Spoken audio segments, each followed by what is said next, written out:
Today we'll be looking at conducting a short comparison video. Now in this video we'll be discussing both positive and negative implications of employees bringing their own personal devices into the business environment or corporate-owned devices being given to employees to use instead.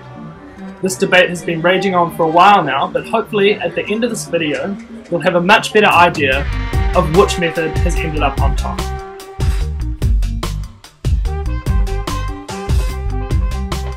Hi, my name's Scott, and essentially we're looking to determine which method works better and why.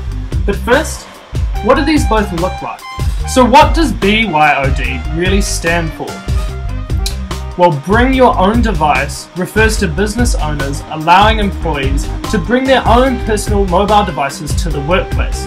There they are used for both personal and business use and are hoped to increase communication. These mobile devices can comprise of all sorts of technology. iPads, laptops, smartphones, just being a few. Now these devices are often used to access privileged company information and applications, which as you can imagine leads to some major concerns regarding security of data. Now this line of thinking makes sense in a business environment. If everyone's already got personal mobile devices, then why not harness the potential for accessibility and flexibility, basically all the benefits of purchasing mobile devices but without any of the costs. So now let's look at some of the many benefits offered by B.Y.O.D programs. When this trend first started emerging, business owners thought it was a great idea and assumed that communication and innovation would increase by tenfold. Now here are three main benefits that I found made this method so effective in the workplace.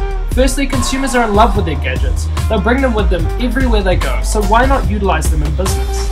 Next, some business owners have been so pleased with the B.Y.O.D programs that they'll happily subsidize employees' mobile habits, which means companies are copping up for some pretty major phone bills. Lastly, there's been some pretty major breakthroughs in terms of data security in B.Y.O.D programs, although using this method will always pose security threats. Bring your own device does, however, have some major negative downsides. This method leaves IT staff to manage and control a chaotic mix of apps. In addition to that, the variety of mobile phones being offered on the market makes for one hell of a headache for IT staff when trying to manage company data and so on. I found three major pitfalls in this method: security, personal use during office hours, and data ownership. So what does C.O.P.E really stand for? This method is called Company-Owned Personally Enabled Devices.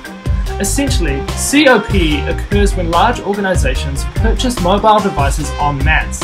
They then install data control and privacy applications, then distribute them throughout their employees. Now this method takes away the chaos in the area of data control and privacy issues by allowing business owners to take control of what's being shared throughout the company.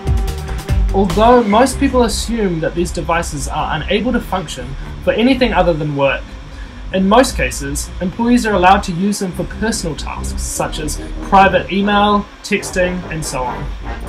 Okay, so this message sounds a lot safer for business owners, right? I mean, they have the control now, and everyone should be happy about their brand new iPhones. Well, yes and no. There are still some positive and negative affiliations with using the C.O.P.E method. Now let's first look at some of the positives from using this method to get a better idea of what it's all about. The first major benefit of C.O.P.E is that IT staff are able to mass purchase one kind of phone so that the software is supported company-wide. The second benefit is that IT staff are finally able to help all staff regarding their mobile phone devices and troubleshooting.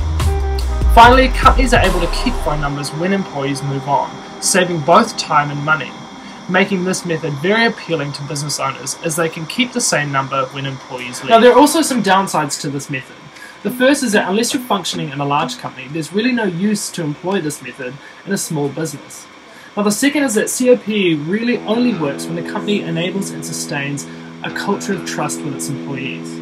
And finally, the company must have a very clear, transparent, and extremely well-enforced usage policy in place, or this method can be made ineffective. In modern-day society, being an effective business owner involves adaptation to change. In this case, companies are busy working away, trying to find that sweet spot where personal mobile devices flow seamlessly in both their personal and business lives. After analysing both methods, I feel that the C.O.P.E. would be a much better way for large businesses to gain back some of the control that they lost when personal devices became a work essential too. But it's cool, I don't need that.